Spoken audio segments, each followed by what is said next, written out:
Nerds, listen to me. This is not a book review. I just have to freak out about something. Please stay. All right, so I just finished Flow, The Psychology of Optimal Experience, right? And so it's talking about developing complexity, right? And so I think I added a solid pound annotating this book. It's a good book. Background information on me, I do read a lot about consciousness in the mind. This is 3 of 12 books I have right now. I also read a lot about physics, okay? This is about 4 of a lot I have, okay? But so here's the thing.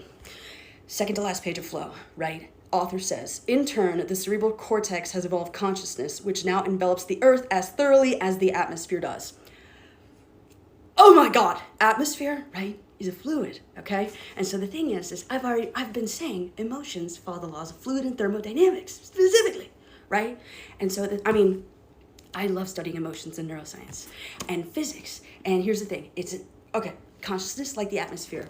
So I'm also reading the Tao of Physics. If you don't know about Tao, Tao is like Buddhism, except heavy poetic, like structurally, like it's like structured on poems. Poems are emotion distilled, right? So we're gonna talk about the emotions of physics, and then it goes into like, new physics, already read about that, and like time and like heat and warmth and all this stuff. Okay, so yes, right?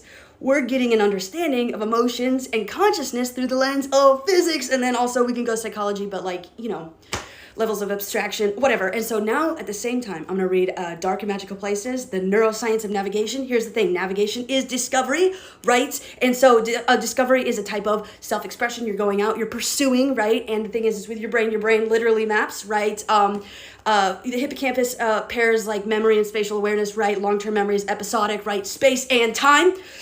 Okay, so the thing is so cultures create emotions, right? And so most of us live in a patriarchal culture. And the thing is this is a type of expression, right? This is a type of like going out and discovering, like, I know that conquering and then just fucking colonization, idiots. However, the thing that's really cool though is that men use this navigation style called dead reckoning, right? It's where you kind of guess in like increments, right? And Columbus used dead reckoning, and a lot of men nowadays use dead reckoning, which shows a stagnation in navigation style, which shows a stagnation in emotional development, right? And so if consciousness, which is informed a lot by emotions, supported by, right? And you think about like navigation, right? Majority of under the water is like under the ocean, unexplored, and then we have been able to fly. However, we can't build civilizations in the sky. And so like if we're going off the understanding that men have about emotions and how they navigate, right? Don't look up, don't look down. They're just going straight ahead. And there are huge errors that pop up with dead reckoning. You're not accounting for wind and water and landmarks. Wind and water in this sense would be emotions, landmarks, separate identities. Ugh.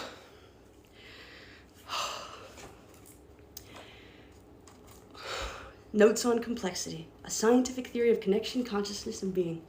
Flow state is about developing complexity. Do you know how much everything is coming together? And I'm not saying if you're a man, you're incapable of emotional complexity. I'm saying, right? Patriarchy. They're like, these emotions are okay, or these emotions aren't real, right? Oh, these emotions aren't real? Much like, the wind and the ocean isn't? Now we're all mentally adrift because you can't stop at a landmark and ask for help. Thank you for listening. This has been long. Hopefully it made sense. I'm sorry.